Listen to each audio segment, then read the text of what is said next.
Still with a small group, but I would very much like to welcome you to this ERNOP Science and Society Seminar. My name is Barry Holwerf. I am the Executive Director of this academic network that aims to promote, coordinate, and advance philanthropy research in Europe. And as an academic network, we try to contribute to society, to the organizations and people that are working in, with, and for philanthropy to make our world a little bit better tomorrow than it is today. Philanthropy research is often about input or output of philanthropy. Where does the money come from? How do we get the money, the time, the resources? How is it spent? Can it be spent more effectively? Do we know at all if it is contributing to a better society? But I am very happy that today we are focusing on the organizations that are doing the actual work. Of course, philanthropy does not take place inside a vacuum. It are many, many organizations that are implementing philanthropy on a day-to-day basis. And within these organizations, they are run by people, people that do the actual work. And I am very happy that today we can learn from Nils Geib from the University of Hamburg, who has focused in his doctorate thesis on a specific aspects of managing philanthropic organizations, namely leadership, the role that leadership plays in managing philanthropic organizations, but more specifically on how leadership can be sustained within philanthropic organizations. So Niels, very warm welcome to you as well. Thank you for being here with us this morning. And also, of course, a very warm welcome to Delphine Moralis. Delphine is CEO of the Philanthropy Europe Association, in short, Philea. Today there is a big event at the Philanthropy House where representatives of European institutions come to the Philanthropy House to discuss with representatives of foundations on a shared future of Europe. Of course, these times are very, very difficult times. So I am very happy, Delphine, that you found the time to join us today as well to moderate this session. So in case you have any questions you would like to address to Niels, please feel free to ask them in the chat. And I hope we will have a very lively conversation in the next hour. Niels, I now like to give the floor to you. Thank you, Barry. And also thank you to Claire and Delphine for having me today and for organizing this session. As a young researcher, it is really an honor for me to have the chance to present my work today in this context of the webinar by ERNOP. So thank you very much for the opportunity. So I'll now continue to share my slides with you guys. Okay, can everyone see my slides now? Yes. Perfect. Okay, so let's jump right into it, right? Good morning, everyone, and welcome to this little webinar. Actually, it was planned that Silke Bönig, my PhD supervisor and co-author, joins this little presentation. But unfortunately, we live in volatile times, and these times are full of germs. So therefore, I'm still super excited to share with you today some of our research insights. And I hope that these may be relevant to your practical, but also your academic work. Today, I want to talk about leadership in nonprofit organizations.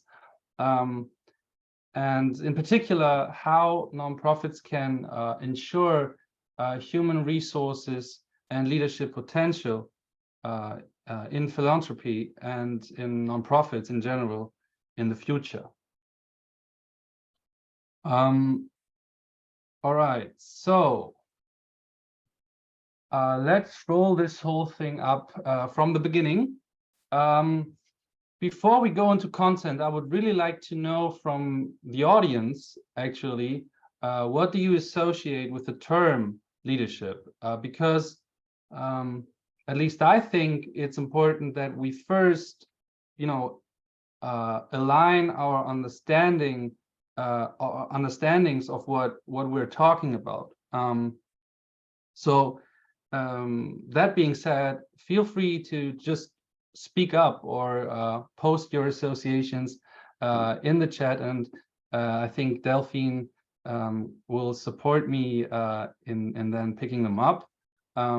And yeah, there is no such thing as a wrong answer to this question. It's simply associations, and there's only courage and interest. So no worries.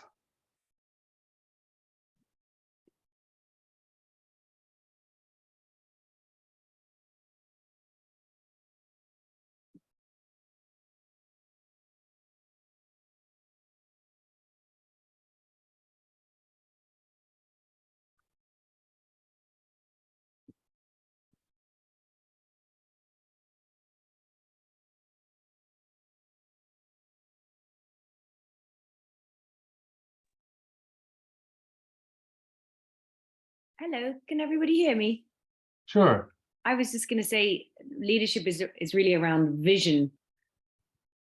Yeah, of following course. Someone's Okay. either personal or professional vision. And we have some answers in the chat as well, Niels. So someone says that the one who tells others what to do to guide the team. Then we have someone who says charisma. We have someone who says respectful relations. Leadership is influencing and supporting people. And I would add leadership is about empowering those around you to bring out the best they have to contribute to a shared vision. Wow. Someone is also sharing the ability to mobilize others to effect positive change. Wow. Okay. Yeah, I guess we can now, cancel my whole presentation because everything has been said already, unfortunately. So bye, everyone. No, I'm just kidding. Very, very interesting associations, and very specific, and also very accurate already kind of definitions of the term leadership. So thank you very much, guys. Now that we've heard already some very important and accurate aspects of what leadership actually is, also in nonprofits, we might also have a look at, one is very established definition of leadership. And if we have a look at it, it seems that leadership basically refers in its principles to an exchange process based on relationships. So there we have it. Relationships is a key word here, which is essentially aimed at achieving certain explicitly or also implicitly defined goals through, occasions and moments of influencing and promoting individual and collective efforts, or at least coming very close to those defined goals. Basically, if we look at leadership approaches to leadership, there can be, let's put it in another way. So if we look at approaches to leadership, there's two approaches that can be defined that we can derive from theory. First, it's trait theories versus behavioral theories, and second, it's universal leadership approaches versus rather contingent approaches. So one may ask now, what is the fundamental difference in these approaches? Well, trait theories focus primarily on personal characteristics of leaders, while behavioral theories, on the contrary, on their behaviors and so-called leadership styles. And we also already heard some of some behavioral aspects and also some trait aspects of leadership in the association mentioned earlier. Now, universal theories, on the other hand, assume more universally valid attributes, but also behaviors of effective leadership, while contingent, or you could also say situational approaches or theories emphasize more the context in which leadership actually is carried out. And of course, both approaches are open to some criticism, right? Which also then illustrates, I think, best the dilemma of leadership research in general. Now, let's have a short or brief look at the criticism for both approaches. On the one hand, we have a criticism of trait theories. And for example, some criticism is about, for example, the approach, because it has not a fixed or a definitive list of leadership traits established, and also the lists that exist seem to be endless, in terms of traits. Also, the approach has failed to take situations into account, so is more universally based. And also the approach is weak in describing how leaders' traits affect the outcomes of groups and teams in organizations in general. And the approach is weak in describing how leaders' traits affect,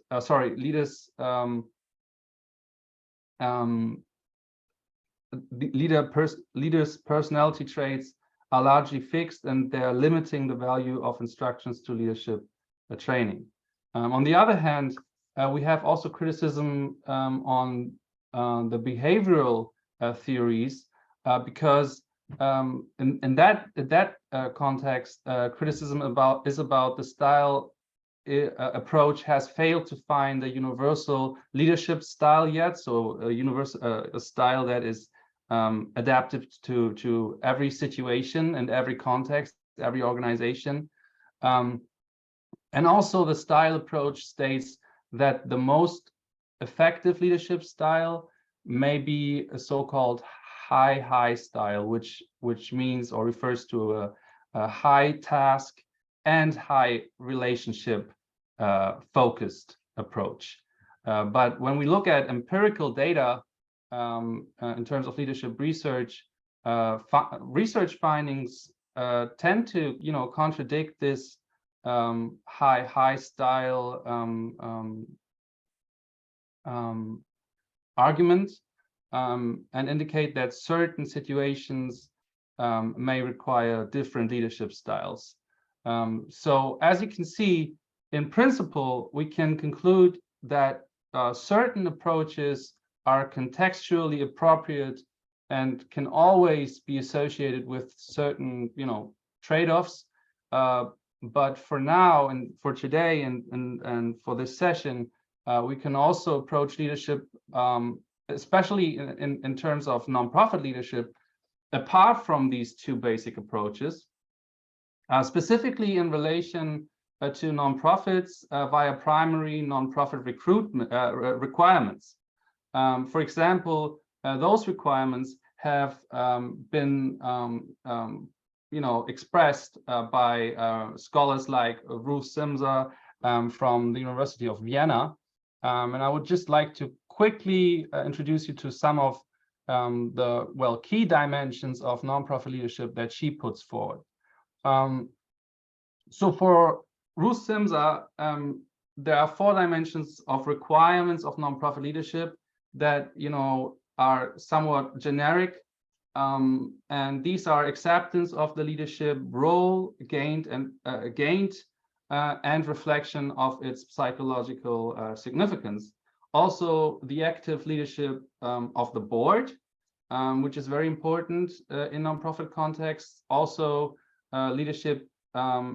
The 3rd dimension would be leadership beyond the boundaries of the organization, and the 4th dimension adds to that by mentioning that there's also the dimension of micro-political thinking and acting. So what is meant by that? Regarding the 1st dimension, acceptance of one's leadership role is a key prerequisite for success of nonprofits. So regardless, it often proves difficult in nonprofits because leadership positions are often filled, in nonprofits at least, often filled with employees who are primarily interested in you know, customer or content related work, and advancing to management requires them to, you know, redefine how they see themselves, especially in terms of balancing values, customer-centered values with the focus now on donors and funders, and, you know, top management and also the board, and how they deal with power and decision making.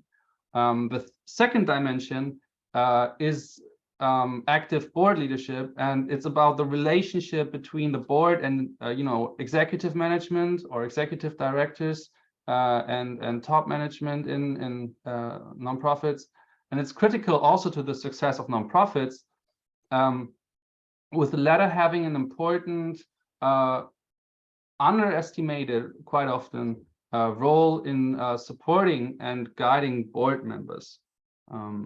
And I think one key word here would be leading upward, so steering, facilitating, influencing committees, for example. The 3rd dimension, leadership beyond the boundaries of the organization, is about, well, it means, or it's about one of the most important resources of a nonprofit is public credibility. And so an active strategic focus on the organization's environment and the cultivation of community networks are another important success factor, therefore. And, you know, some authors emphasize that there is a critical role of the external environment and leadership focus on external strategies, as well as the active design of so-called stakeholder relations to manage external connections and also accountability demands. So I guess this is where also leadership becomes about externally symbolizing the organization too. And last but not least, the 4th dimension, micro-political thinking and acting, is about, you know, the conflicting interests and conflicting demands on the organization, and you know, also limited assertiveness to some degree with donors, volunteers, supporters, so internal and external stakeholders in general. So that's why leaders need skills to manage those micro-political negotiations and collaboration processes. And these may include, you know, the ability to improvise, to integrate different points of view, also to accept compromises and partial solutions, and a certain flexibility also in terms of strategic goals and how to achieve them. So yeah, I think that's these are the 4 dimensions that we could agree on, which all account for most nonprofit organizations.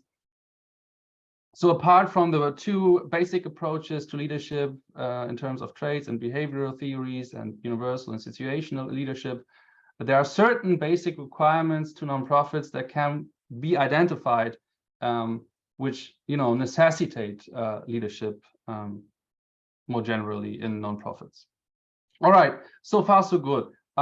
We've now talked a little bit about leadership in nonprofits and approached the topic quite generally, but from now on, I'm going to shift the focus a little bit and use the rest of my time to actually talk about a part of my own dissertation, and I will start with that right now. So as you may have already suggested from the title of the webinar, my dissertation is not primarily about highlighting a particular leadership style or some traits.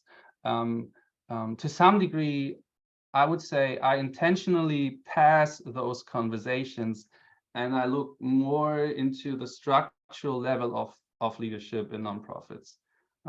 Because to me, these discussions about the best leadership style and about the best most accurate set of traits is well, not my biggest interest.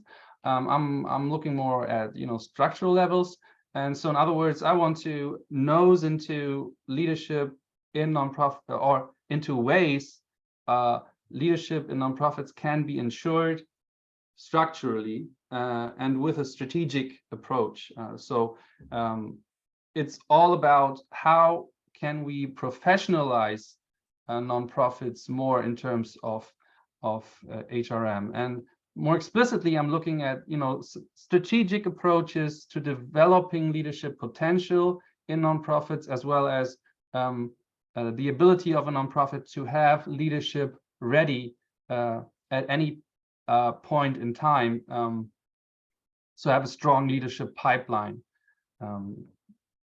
as well. And in my first research article, you can see it on the slide here in the green bubble, Silke Bönig, my PhD supervisor and co-author, and I looked at how nonprofits in Germany are actually structurally positioned in terms of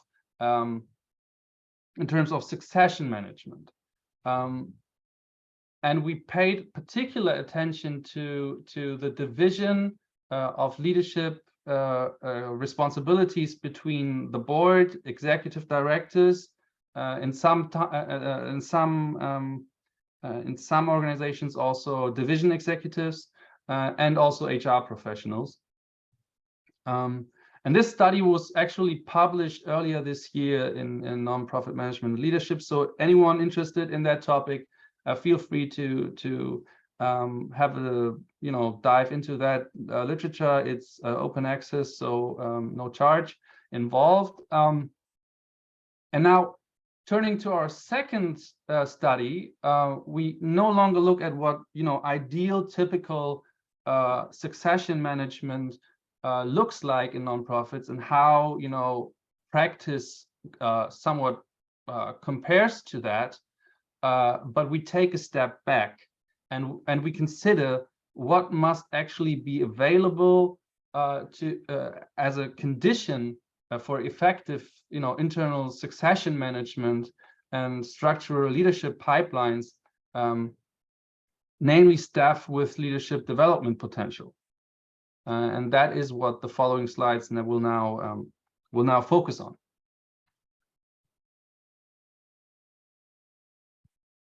Okay, so when considering how nonprofits can ensure human resources, it's worth taking a look at the current state of affairs.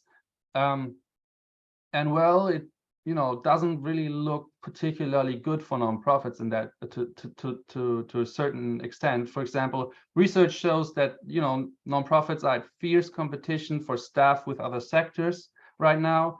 So with the for-profit and the public sectors, and this is due in part to the retirement of the so-called baby boomer generation, but not only. It's also about sector switching and some other recent crises, for example, and a resurgent need of people, also young generations now, to look for more job security even. There's a lot of studies that indicate that, for example, graduates who we would, I guess, consider high potential future workforce or future employees also for the nonprofit sector are not really likely to choose to take a job in the nonprofit sector today. So then the question is, why and how can we become more attractive to nonprofits become more attractive to upcoming generations, especially with leadership and development, developable potential. And this is the fundamental question we are addressing in our study now, from which I will share further insights in a moment. But before that, I would like to get you all back on board and ask you to participate in the following a short little poll. And to do so, you may you may go to menti.com. You can see the link on this slide, and you can go there with your smartphone or type it in your browser, and then type in the code on the slide as well. Maybe Delphine can also post the code into the chat.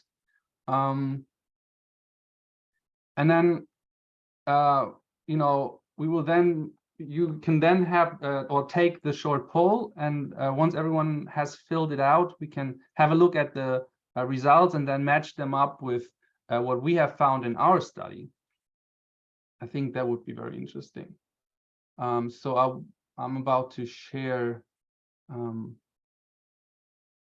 my screen, but this time the poll. Let's see if this works.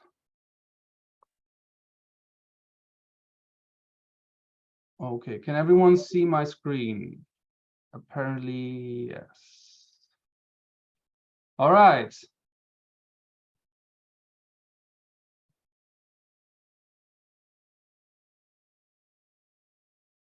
Interesting.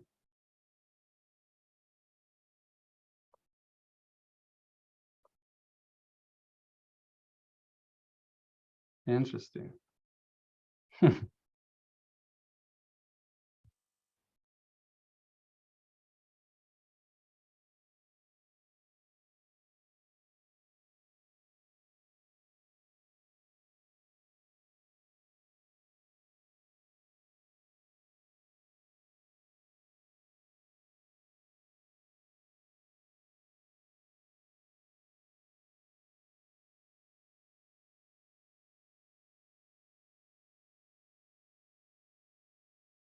Okay.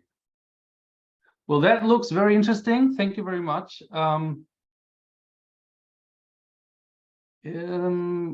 So I guess we all like money and new ways of working and career growth opportunities, whereas we're not so much, keen on vacation days, which is interesting. So we do not look at vacation days that much when we look at job ads, for example. So let's try now to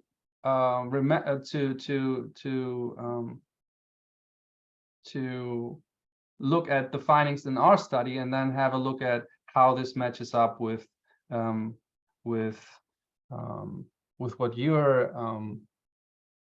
what you're choosing, or which aspects you value.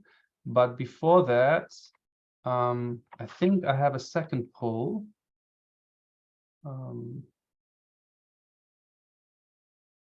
But I guess this is sufficient for now. All right. So thank you very much. I will just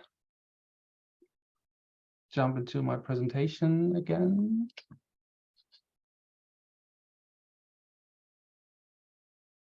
All right.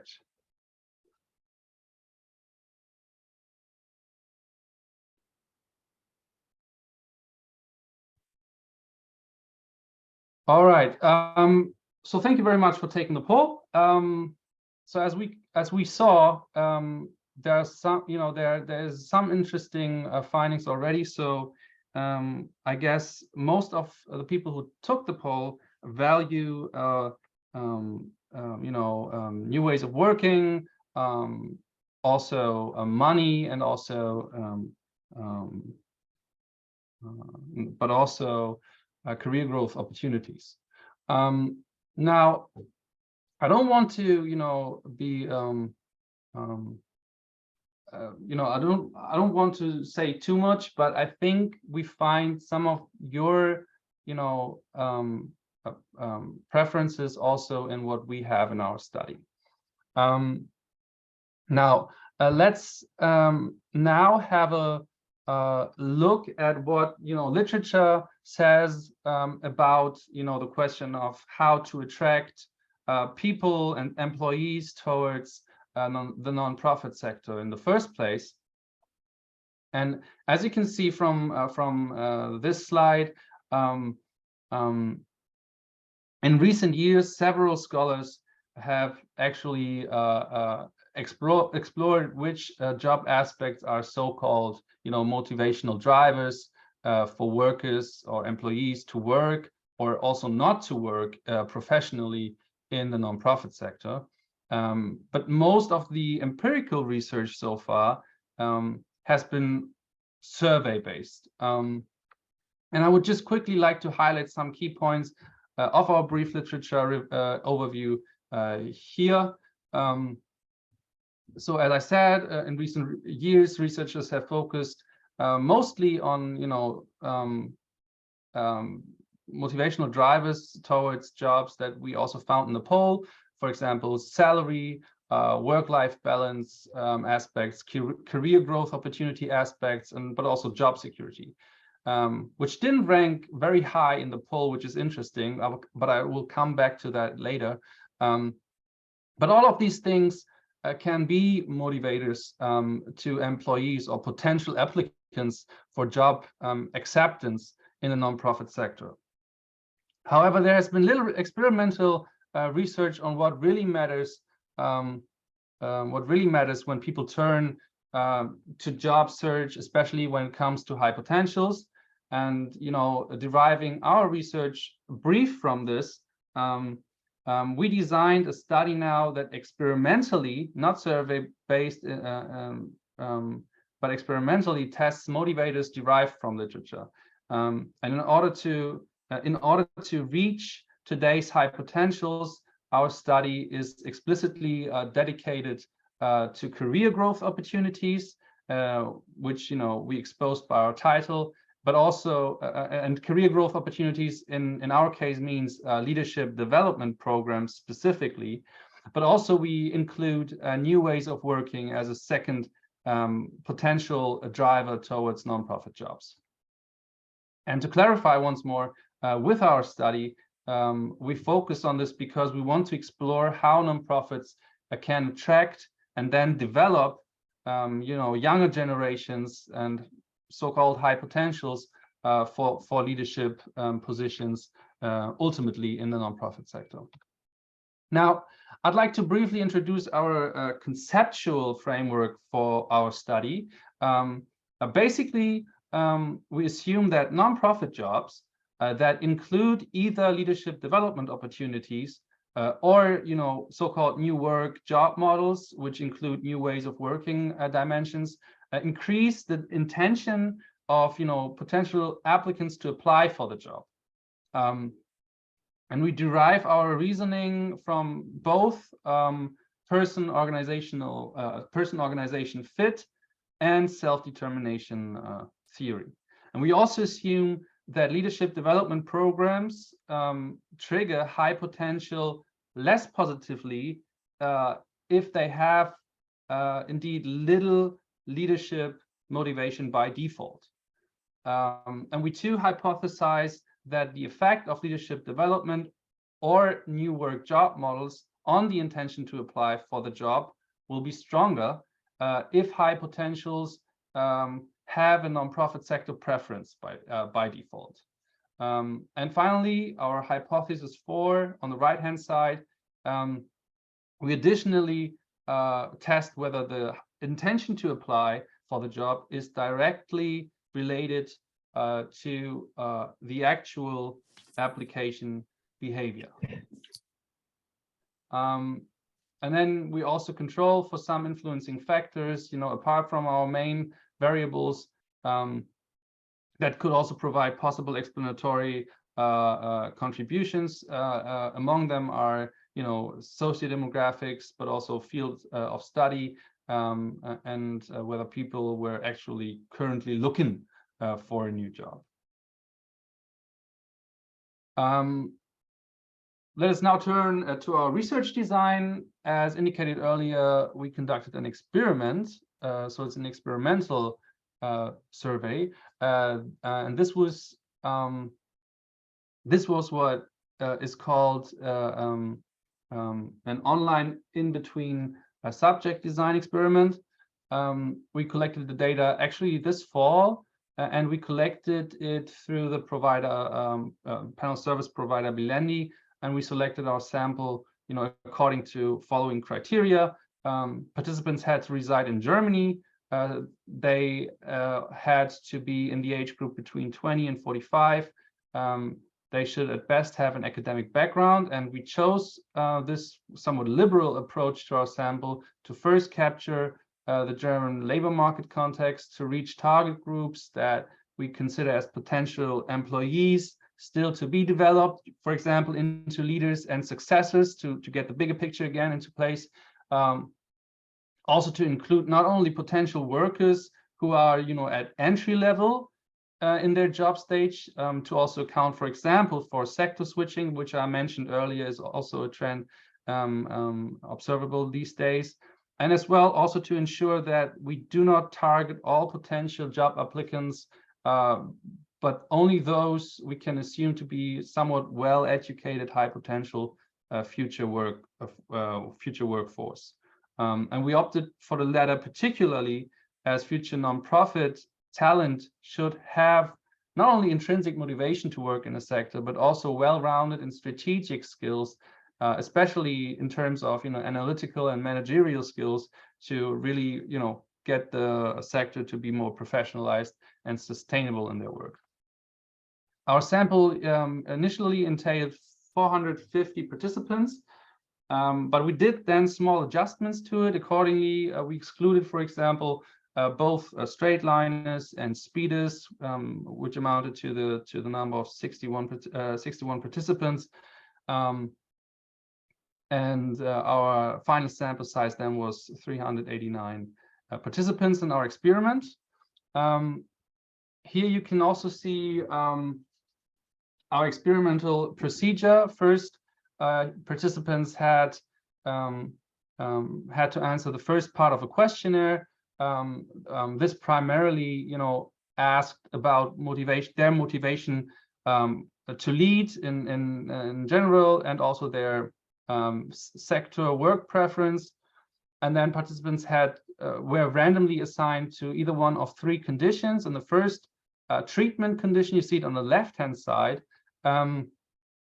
Participants are presented with a nonprofit job advertisement that explicitly includes leadership development opportunities.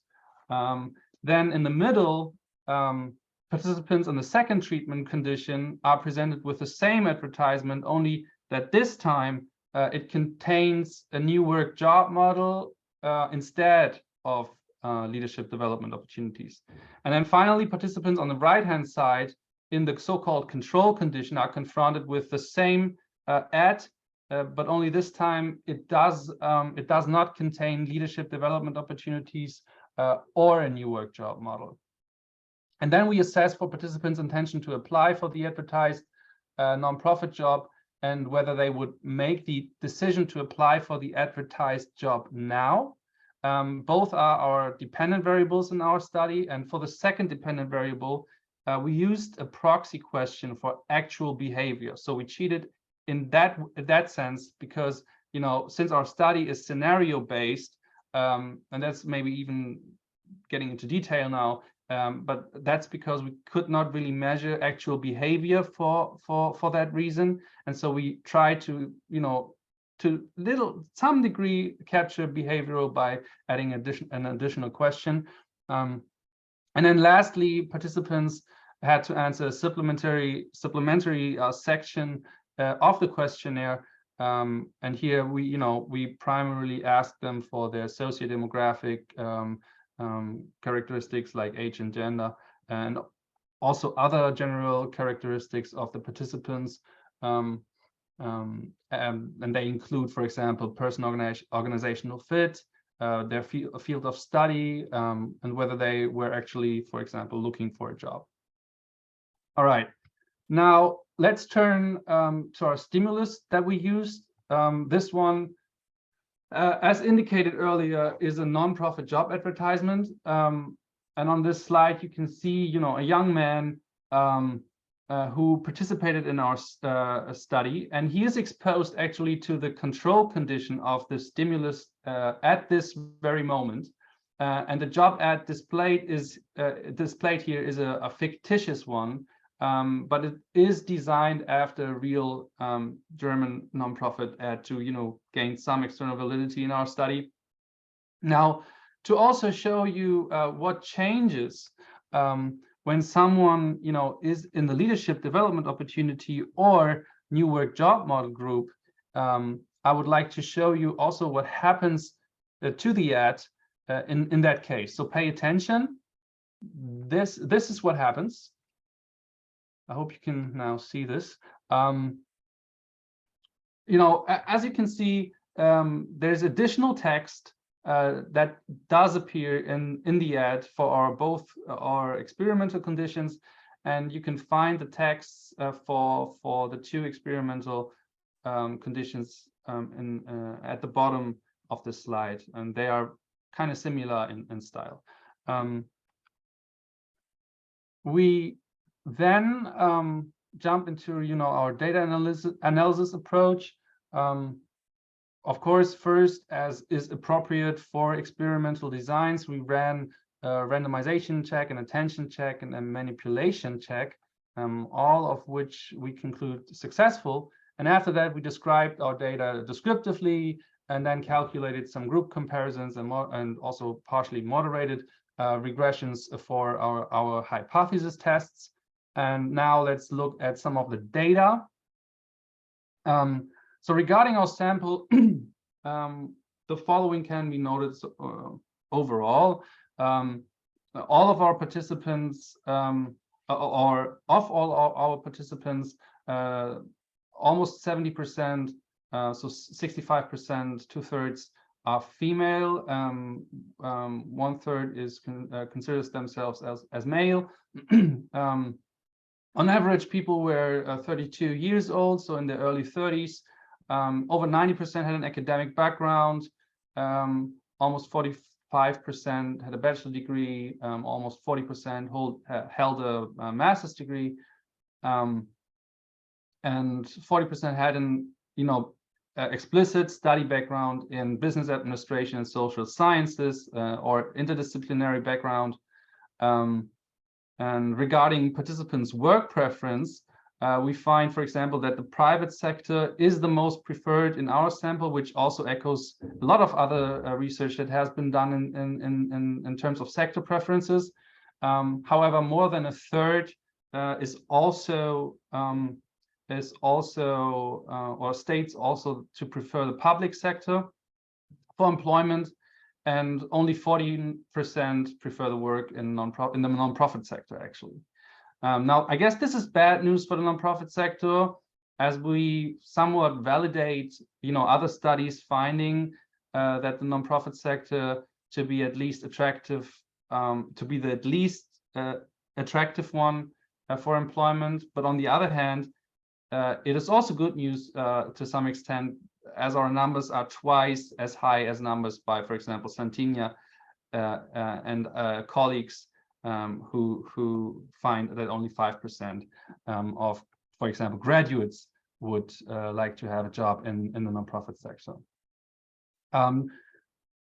Now, as far as our testing our hypothesis we can say that you know, both the calculation of our group comparisons, but also through the calculations of our regressions, it seems that leadership development programs do not explicitly attract the high potentials in our sample, which is surprising, especially when we you know, reconsider what we found in your poll. However, new work job models, they do. So this can be seen in the group comparisons on this slide, as well as on the next slide in the regression calculations here. You can see that the experimental group that was exposed to the new work job model as a manipulation, you know, generates significantly higher intentions to apply compared to the control group. We called it reference category in this table. You can also see below that in the table that our you know, moderation effects that we also checked for, they do not have, seem to have a significant impact on our main effect. But what's also interesting is that in fact the intention to apply for nonprofit job is strongly correlated with the behavioral proxy that we used in our study, at least, so that it's very likely that someone who has a high intention to apply for this job, for example, because he was exposed to our new work job model condition, will also go ahead and actually apply for the job. Okay, so I'm almost finished with my presentation. Now, how can we summarize our results so far? Well, the first thing is, to us, it remains, you know, sobering to note from our findings that it is not immediately fruitful for nonprofit HRM recruiters to, you know, advise leadership development programs to attract today's potentials in job ads. So here, nonprofit recruiters should rather focus on, you know, other motivators such as flexible work models or new work job models to acquire high potentials. And second, this is not to say that leadership development programs are not fruitful for nonprofits per se in terms of strategic HRM. It's quite the contrary. However, nonprofit HRM professionals may address the topic of leadership, you know, leadership development more for retention reasons, and this is because by doing so, they provide staff already in the organization with additional incentives and perspectives of skill enhancement and opportunities for career growth on the one hand, and on the other hand, they build continuity for their organization in terms of leadership potential. Okay, so on that note, I'm at the very end of my insights, and I would like to thank all of the listeners very much for your attention. I'm looking forward for our discussion with Delphine now. Thank you so much, Nils.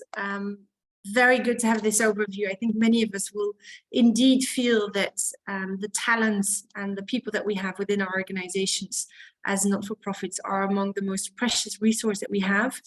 And your presentation made me think a little bit about this article that I read this week in Harvard Business Review, which had as a title, "Retain Your Best Employees, Invest in Your Best Managers." I can see from your smile that you might have read it as well. Now, we have quite a few questions that have come my way in the chat. And let me start by just asking you a very open question. That was raised by some of the participants around what kind of not-for-profit organizations are you looking at? So what's the scope of the research in terms of the organizations? Yeah, that's a good question. I guess it's when we talk about professionalization of nonprofits, we might unintentionally mean mid-sized to bigger nonprofit organizations, because for small organizations, professionalizing in HR in terms of having, for example, an HR professional manager in place installed is quite challenging, and therefore yeah, I guess we're focusing more on mid-size and bigger organizations. So yeah, that would be, I think, the proper answer to that question. Okay, thank you. Now, of course, the colleagues that have asked this question, feel free to unmute yourself and dig a bit deeper into this point.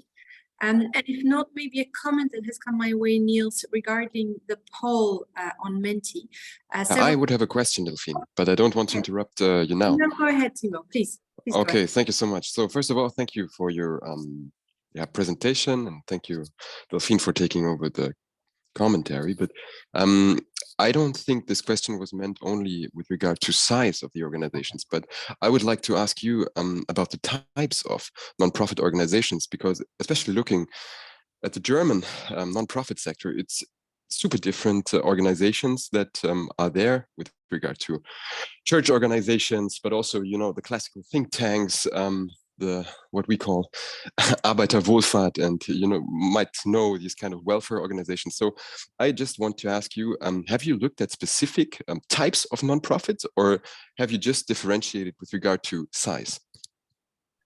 Well, actually, in our study, we didn't even focus on a specific type of nonprofit organizations, because we were more interested into job preferences by potential job applicants.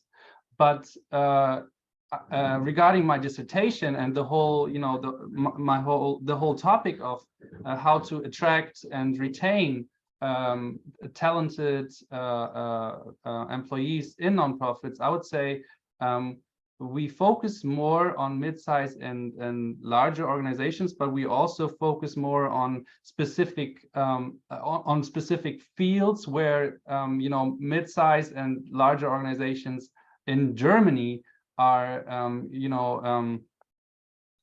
operating in mostly, which means a lot of social service organizations, health organizations, but also education organizations that are focused on education. But I wouldn't say that we're focusing on a specific, for example, legal form of organizational types. So I don't think we would. It would be beneficial to us to have that kind of limitation to our research focus. Thank you, Niels, and thank you, Timo. I think I'm inclined to think with Timo along the lines of having an interest also at some point, who knows, in your further research, to understand whether there is differentiation between foundations, not-for-profit organizations that are typically supported by foundation, think tanks, etc. And because I'd imagine that there is a bit of a difference in that as well. So maybe as part of your future research, this could be something to look into. Sure. Then we have a couple more minutes for questions. Let me first share a comment that was shared by a couple of colleagues in the chat around the Mentimeter, where colleagues were saying that they were missing the impact or potential for impact that comes with the role. So the alignment between the organizational goals and the personal goals that the potential applicant may have. So sharing that this indeed came up. And then in terms of other questions, there was also a question from Claire, who was asking whether, in terms of the focus of your research, she was saying that we have descriptive behavior and that there are also injunctive behaviors, and she'd like to understand what you focus on in terms of the leadership behavior. I think you've explained that a little bit, but also how you think these two are, how different you think they are, and whether the current leaders in general are, or people in power in general. And maybe Claire, you can come in and feel free to specify your question a little bit further for Nils. Yeah, maybe Claire could do so, because I didn't really. Yeah, sorry. So descriptive is focused really on what people are doing, and injunctive is really on what they should be doing. So I was wondering, like, are you focusing, but this was in the beginning of your presentation, more on what people should be doing in terms of leadership, or what they are doing? Yeah, I think so. You're digging into the gap between, you know, theory and practice, I guess, because Basically, yeah. Because yeah, I think, well, that's a very good question. I think I try to, you know, combine both perspectives. I do think it's important to, you know, to compare what, you know, ideal, typical good leadership these days you know, looks like, and how it compares to practice and what people actually do. And this also refers to not only, you know, leadership styles and traits, or sorry, leadership behaviors, so what they're actually doing, but it also refers to the question of you know, for example, in terms of succession strategies, what should be implemented and what's actually happening are two different things. And for the most part, until now, we mostly capture the gap between what should be done and what is actually happening. And for example, I still have one paper to go. I had this question coming up at the ERNOVA actually also, so I might have a deeper look into what actually happens in the organizations in the last study, and that might be then a qualitative approach as well. Thank you. And allow me to take privilege of being the moderator to ask you one last question, Nils, before we end this conversation. Sure. I was wondering whether you have seen changes in terms of either investments in leadership development or changes in the way of recruiting as a result of the crisis over the past 2 years. Yeah, thank you, Delphine.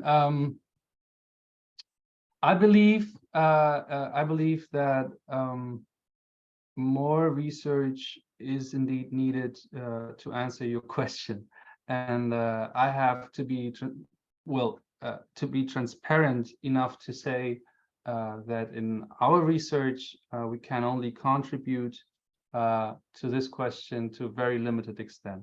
But I would assess the current situation as, in terms of leadership at least, as two-sided or two-coined. I think that there is a somewhat bipolar tendency in organizations these days, also in nonprofits.